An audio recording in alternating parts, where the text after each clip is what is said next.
यकीन मानिए आजकल मुझे कोई भी चीज शॉक नहीं करती, किसी चीज पर मुझे हैरत नहीं होती है, क्योंकि आए दिन हर गुजरते के दिन के साथ हम भारतवासी इस बात का प्रमाण लगातार दे रहे हैं कि हमारी इंसानियत कितनी ज्यादा गिर सकती है। और जब मैं हम भारतवासी की बात कर रहा हूं तो मैं बात कर रहा हूं अपनी सरकारों की, अपनी जनता की, अपनी मीडिया की। पश्चिम बंगाल आज की तारीख में एक बहुत गंभीर संकट का सामना कर रहा है। एक बहुत ही गंभीर साइक्लोन आया है और मृतकों की तादाद 100 तक पहुंच सकती है। यही हाल उड़ीसा का है, मगर पश्चिम बंगाल में हालात बहुत गंभीर हैं और ये जो तस्वीरें मैं आपको लगातार स्क्रीन पर दिखा रहा हूं, ये इसकी बानगी है। मगर क्या आप जानते हैं कि मुख्य धारा की मीडिया में इसका कोई कवरेज नहीं है।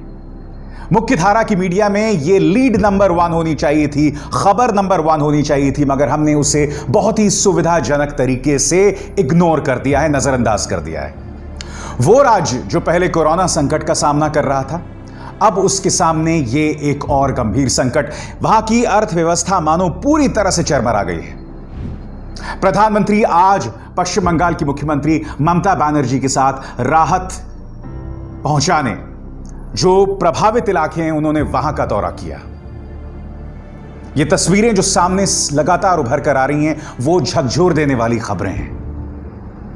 पश्चिम बंगाल के लिए यह बहुत ही मुश्किल मौका है, मगर जैसे मैंने कहा ना, राष्ट्रीय मीडिया में इस बात को लेकर कोई चर्चा नहीं है। राष्ट्रीय मीडिया में आपको बताता हूं कब चर्चा करेगी। राष्ट्रीय मीडिया तब चर्चा करेगी जब उन्हें भारतीय जनता पार्टी की तरफ से सुपारी मिलेगी पश्चिम बंगाल की मुख्यमंत्री ममता बनर्जी को टारगेट करने के लिए। उससे पहले ये तमाम लोग खामोश रहेंगे। उससे पहले ये लोग कहीं पर भी पश्चिम बंगाल की चर्चा नहीं करने वाले हैं। और मोदी जी, चूंकि आप पश्चिम बंगाल में थे, लिहाजा मैं आपसे एक अपील करना चाहता हूं कि अपने पार्टी के जो बेलाग नेता हैं, जो अनाप शनाप बयान बकते हैं, मसलन दिलीप, बाबुल सुप्रियो, इनसे अपील करें कि कम से कम ऐसे मौके पर किसी तरह के संवेदनहीन बयान ना दें। क्योंकि मैं जानता हूं कुछ दिनों बाद भारतीय जनता पार्टी के नेता जो हैं एक स्क्रिप्ट के मुताबिक वाहियात बयान देना शुरू करेंगे और मुख्य धारा का मीडिया इसे हाथों हाथ लेगा और उसके जरिए वो पश्चिम बंगाल की मुख्यमंत्री ममता बनर्जी को टारगेट करेंगे।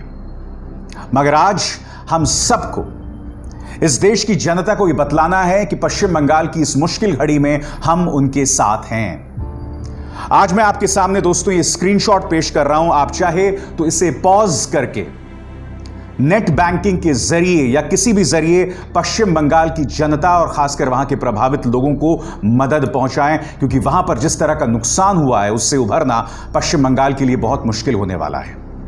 मैंने अपने कमेंट सेक्शन में भी पश्चिम बंगाल की सरकार का जो राहत कोष है उसे आपकी सुविधा के लिए डाल दिया है। आप लोगों में से जो लोग चाहें इसमें कंट्रीब्यूट कर सकते हैं, सहायता दे सकते हैं, राहत दे सकते हैं।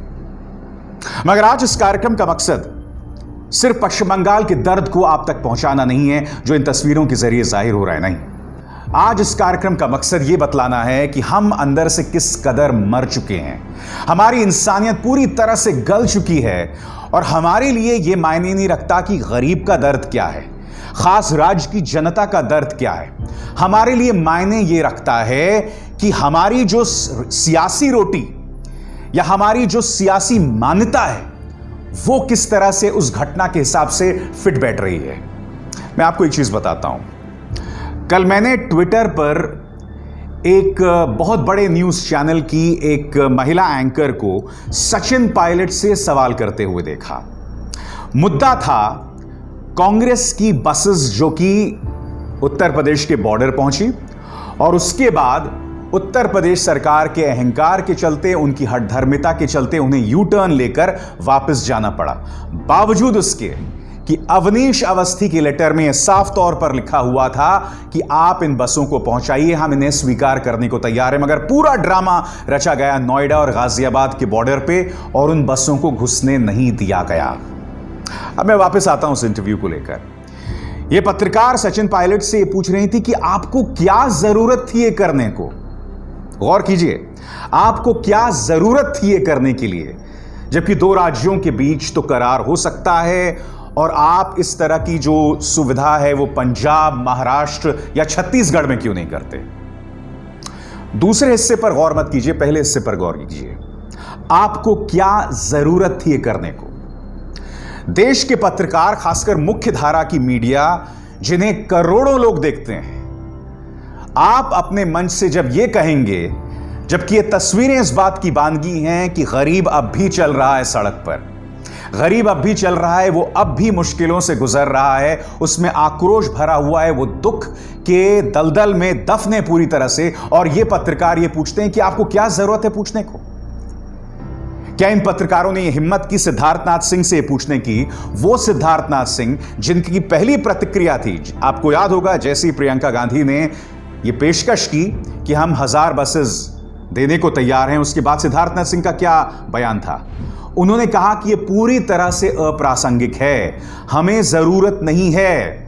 उसके बाद अगले ही दिन अवनीश अवस्थी का लेटर आता है कि आप ये बसेस जो हैं वो लखनऊ तक पहुंचा दें, जो निहायत ही अव्यावहारिक है, क्योंकि जो 17,000 यूपी ट्रांसपोर्ट की बसेस इस वक्त सड़क पर दौड़ रही हैं, वो सभी पहले लखनऊ नहीं गई थी, या उनकी सेहत की जांच नहीं की गई थी। क्या तुमने ये सवाल पूछा? क्या तुमने योगी सरकार से यह सवाल किया कि तुम्हारे लिए गरीबों का दर्द ज्यादा जरूरी है कि या अपनी सियासत?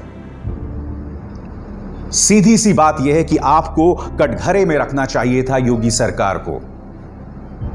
और सबसे दुख होता है जबकि एक जनता का एक बहुत बड़ा हिस्सा इस बात को लेकर खुश था जब ये तमाम बसेस यू टर्न लेते हुए वापस राजस्थान का रुख कर रही थी। किसी के जहन में इतनी सी भी चिंता नहीं थी कि अगर ये 879 बसेस, या मैं कहता हूं 500 बसेस भी अगर निकल जाती सड़क पर, तो उससे गरीब जनता का कितना भला होता। मगर इस बात की चिंता किसी को नहीं है। सबने मानो भारतीय जनता पार्टी के हाथ की सुपारी ले ली है और वो उन्हें टारगेट कर रहे हैं। मैं आपको बताना चाहता हूं कि तकलीफ कितनी गंभीर है। आपके स्क्रीन पर Delhi buses carrying migrants leave for various states from Delhi-Ghazipur border. A passenger, Ramdev Sharma, says, I'm going to Jharkhand and I have paid 4,000 as bus charge. आज भी, और ये ANI एजेंसी की खबर है, जी हां, आज भी गरीब को पैसे देने पड़ रहे हैं। ट्रेन में जब ये सफर कर रहे हैं, इनको आज भी पैसे देने पड़ रहे हैं, और ये केंद्र सरकार ये दावा कर रही है कि गरीब को कोई पैसे नहीं देने पड़ रहे हैं, हम 85% जो है उसके टिकट का पैसा दे रहे हैं, जो सरासर झूठ है। आज की तारीख में क्या ये न्यूज चैनल्स ये तमाम सवाल उठा रहे हैं? नहीं उठा रहे हैं। जो सवाल हमें पूछने चाहिए थे और जो सवाल पूछने की हमारी हिम्मत नहीं है, उसके लिए मैं आपका ध्यान खींचना चाहूंगा अहमदाबाद मिरर और द वायर की रोहिणी सिंह की इस खबर की ओर। सबसे पहले मैं आपको बताना चाहता हूं कि अहमदाबाद मिरर ने क्या खबर की। अहमदाबाद मिरर ने खबर की कि मुख्यमंत्री विजय रूपाणी ने गाजे बाजे के साथ इस बात की घोषणा की कि वेंटिलेटर्स मुहैया कराए जा रहे हैं अहमदाबाद सिविल हॉस्पिटल को, और ये वेंटिलेटर्स जो हैं वो पूरी तरह से समस्या का समाधान कर देंगे। मगर ये वेंटिलेटर्स पूरी तरह से नकली निकले। वहां पर जो डॉक्टर्स हैं वो इस बात की शिकायत कर रहे थे कि ये अप टू द मार्क नहीं हैं। यही नहीं, ये वेंटिलेटर्स थे ही नहीं, दरअसल ये एम्बू बैग्स थे। उसके बाद विजय रूपाणी सरकार का एक और झूठ सामने उभर कर आता है, जो कि आपके स्क्रीन पर इस स्क्रीनशॉट के जरिए पता चल रहा है। विजय रूपाणी सरकार अहमदाबाद मिरर को यह कहती है कि साहब, हमने तो कभी वेंटिलेटर शब्द का इस्तेमाल ही नहीं किया, हमने तो एम्बू बैग शब्द का इस्तेमाल किया। जबकि यह प्रेस रिलीज साफ तौर पर दिखाई दे रहा है कि जब उन्होंने उद्घाटन किया था इन वेंटिलेटर्स का, तो इन्होंने वेंटिलेटर शब्द ही इस्तेमाल किया था। अब मैं आपके सामने एक और खबर दिखाना चाहता हूं दोस्तों। आपकी स्क्रीन पर ये शख्स हैं पुडुचेरी के मुख्यमंत्री वी नारायण स्वामी, और उनका ये ट्वीट, और ये ट्वीट क्या कह रहा है पढ़ के सुनाना चाहता हूं अंग्रेजी में। Lot of controversy has reason about the functioning of Dhaman 1 BiPAP machine from Gujarat, Rajkot. I discussed with Honorable Health Minister, Government of Puducherry. We will cancel the order letter has been sent to them to that effect. दरअसल पुडुचेरी गुजरात से ये धमन 1, इस machine का नाम है धमन 1, मंगवाती है। बाद में पता चलता है कि अप टू द मार्क नहीं है, इनमें बहुत सी खामियां। अब इन्होंने ऑर्डर कैंसिल कर दिया। अब मैं आपको बताता हूं कि वायर की खबर इस खबर को किस तरह से आगे बढ़ाती है। आपकी स्क्रीन पर इस कंपनी का नाम है ज्योति सीएनसी। आप जानते हैं क्या कंपनी है? यह वही कंपनी है जिन्होंने प्रधानमंत्री को उनका वो महंगा सूट दिया था, जिस सूट पर प्रधानमंत्री का अपना नाम लिखा हुआ था। यह सूट याद है आपको, जब उन्होंने मुलाकात की थी अमेरिकी राष्ट्रपति से? जी हां, यही सूट। इस कंपनी ने यह सूट प्रधानमंत्री को दिया था और इसी कंपनी से ये वेंटिलेटर्स लिए गए।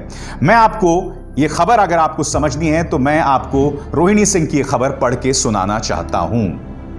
कोरोना संक्रमण से निपटने के लिए केंद्र की मोदी सरकार ने राजकोट की जिस फर्म से 5000 वेंटिलेटर्स खरीदने का ऑर्डर दिया है, उसके द्वारा सप्लाई की गई सांस लेने संबंधी मशीनों को अहमदाबाद के बड़े कोविड-19 अस्पताल के डॉक्टर्स द्वारा मानकों के अनुकूल नहीं पाया गया, यानी कि वो ठीक नहीं है, अप टू द मार्क नहीं है, उनमें ढेरों खामियां हैं।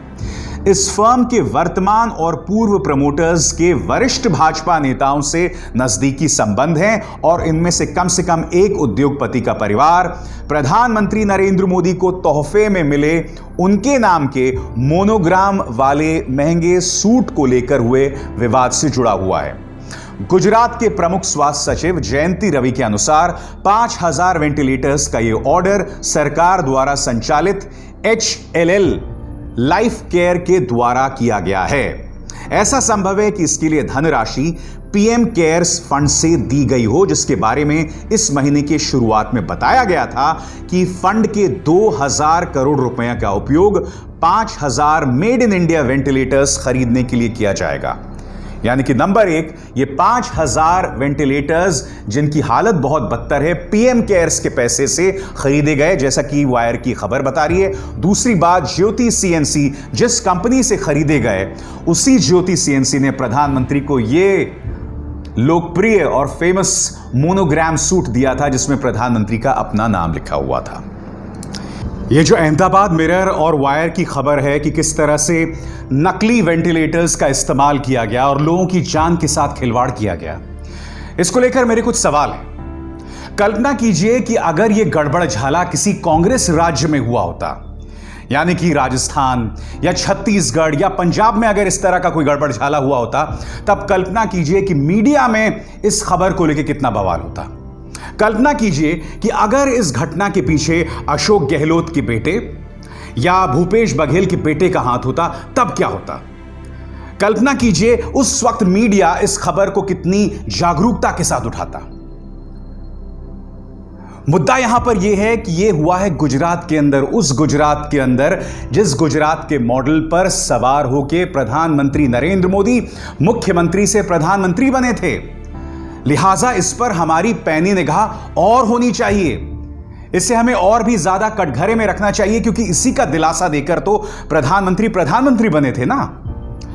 इसी का दिलासा देके मोदी प्रधानमंत्री बने थे। अब उसमें इतनी सारी खामियां सामने उभर कर आ रही हैं, लोगों के साथ, जान के साथ खिलवाड़ किया जा रहा है और हम सब खामोश हैं। दूसरी तरफ उत्तर प्रदेश में गरीब मजदूर अब भी पैदल चल रहा है। 1000 वाहन आए थे उसे उसके घर तक पहुंचाने के लिए, मगर वो यू टर्न होके वापस चले गए। क्या ये सवाल नहीं उठना चाहिए? आखिर हम इस तरह से अपने अंदर की इंसानियत को कैसे मरने दे सकते हैं? ये तो साफ तौर पर दिखाई दे रहा है कि इस मामले में ज्योति सीएनसी कंपनी को फायदा मिला है, क्योंकि इनके ताल्लुक भारतीय जनता पार्टी के नेताओं के साथ थे। क्योंकि इस कंपनी ने प्रधानमंत्री के इस चर्चित मोनोग्राम सूट प्रधानमंत्री को गिफ्ट के तौर पर दिया था, जिसकी बाद में नीलामी भी हुई थी। क्या ये तमाम सवालात हमारे जहन में नहीं उठने चाहिए? और सबसे बड़ी बात, आखिर हम अपने अंदर की इंसानियत को कैसे मरने दे सकते हैं? आखिर हम इस तरह के दोहरे मापदंड कैसे होने दे सकते हैं? क्योंकि एक बार फिर दोहरा दूं, कल्पना कीजिए अगर यह घपला किसी कांग्रेस राज्य में हुआ होता, तब हम क्या करते? इतना बड़ा घपला, और वो भी गुजरात मॉडल के नाम पर। आज जब मीडिया ये सवाल पूछ रही है, कांग्रेस से कि आपने 879 बसेस क्यों भेजी, आपको भेजने की जरूरत क्या थी। जब मीडिया पूरी तरह से खामोश है पश्चिम बंगाल के में चल रहे संकट को लेकर, तब क्या आपको गुजरात में ये जो संकट बरप रहा है इस पर सवाल नहीं करना चाहिए। और अगर आज मैं ये प्रश्न आपके सामने उठा रहा हूं तो इसमें गलत क्या है। मीडिया आज की तारीख में इस तरह से उदासीन हो गई है, इसकी 2 मिसालें मैं आपके सामने देना चाहता हूं। आज की तारीख में जब प्रधानमंत्री और इस सरकार से कठिन सवाल करने का समय है तो पहला स्क्रीनशॉट आपकी स्क्रीन पर, यह चैनल यह सवाल पूछ रहा है और वो एक प्रधानमंत्री से सवाल पूछ रहे हैं। यह बात अलग है कि वो प्रधानमंत्री पाकिस्तान का है। जी हां, पाकिस्तान के प्रधानमंत्री इमरान खान से सवाल पूछ रहे हैं। अब ये दूसरा देखिए, मोदी के नाम पर पाकिस्तान की हवा टाइट। यानी कि जब सरकार को बचाना हो तो ये किसी ना किसी तरीके से पाकिस्तान ले आएंगे, या तबलीगी जमात ले आएंगे, या हिंदू मुस्लिम का मुद्दा ले आएंगे। आज आपको ये सवाल इन मीडिया हाउसेस से करने की जरूरत है कि हम पाकिस्तान पर नजर दौड़ाएं या अपने देश के अंदर देखें कि हमारे देश के अंदर क्या हालात हैं। अब आप समझिए कि उस पूरे बस विवाद को लेकर सवाल कांग्रेस से ही क्यों पूछा जा रहा है। अब आप समझिए कि पश्चिम बंगाल को लेकर पूरी तरह से ध्यान जो है हट गया है, और पश्चिम बंगाल की तरफ तभी ध्यान जाएगा जब उन्हें भारतीय जनता पार्टी से सुपारी मिलेगी। जी हां, सुपारी। याद है आपको बांद्रा में जब ये मजदूर इकट्ठा हुए थे, तब एक पत्रकार ने जिसके खिलाफ एफआईआर दर्ज हो गया था, यह बताया था कि ये भाड़े के टट्टू हैं। उसके बाद भारतीय जनता पार्टी के अध्यक्ष जेपी नड्डा सामने उभर कर आते हैं और कहते हैं कि अभिव्यक्ति की आजादी पर अंकुश लगाया जा रहा है। बहुत ही हास्यास्पद है जब भारतीय जनता पार्टी इस तरह के बयानात देती है, जबकि जेपी नड्डा साहब खुद जानते हैं कि बीजेपी आला कमान की तरफ से किस तरह से नकेल कसी जाती है न्यूज चैनल्स पर, जब प्रधानमंत्री कार्यालय के अधिकारी किस तरह से प्रोपराइटर्स को कॉल करते हैं, जब एक पूर्व स्वर्गीय नेता किस तरह से संपादकों को कॉल किया करते थे। ये तमाम चीजें तो न्यूज चैनल्स के संपादक जानते हैं ना। बताइए, जेपी नड्डा ऐसे में विचारों की अभिव्यक्ति की बात कर रहे हैं। दोहरे मापदंड की भी दोस्तों हद होती है, मगर उन तमाम हदों को यहां पर पार किया जा रहा है। खैर, एक बार फिर मैं आपसे अपील करूंगा कि आप पश्चिम बंगाल की जनता और उड़ीसा की जनता की मदद करें। अगर आप किसी पॉलिटिकल पार्टी के सपोर्टर भी हैं तो यह ना भूलें कि आखिरकार पश्चिम बंगाल की जनता भी हमारी जनता है, हमारे देश के नागरिक हैं। क्या हुआ अगर वहां पर बीजेपी का शासन नहीं है? कोई बात नहीं, चुनाव होने वाले हैं, भारतीय जनता पार्टी जीत जाएगी। तो कम से कम उस जनता की आप मदद तो करें, क्योंकि मैं जानता हूं कि आपके अंदर की इंसानियत मर चुकी है, आप सिर्फ इसी तरह की भाषा समझते हैं। ये सरकार में बस इतना ही। मेरी आप सबसे अपील कि इस कार्यक्रम को ज्यादा से ज्यादा लोगों तक पहुंचाएं, इसे लाइक करें, शेयर करें, और HW न्यूज को न सिर्फ सब्सक्राइब करें बल्कि वो बेल आइकन भी जरूर दबाएं। अभिसार शर्मा को दीजिए इजाजत। नमस्कार। अब खबरें पाइए सबसे पहले हमारे मोबाइल न्यूज एप्लीकेशन पर। एंड्रॉइड या iOS प्लेटफॉर्म पर जाइए, HW न्यूज नेटवर्क को सर्च कीजिए, डाउनलोड कीजिए और अपनी सुविधानुसार भाषा का चयन कीजिए। खबरों की भीड़ में अपने काम की खबर पाते रहिए।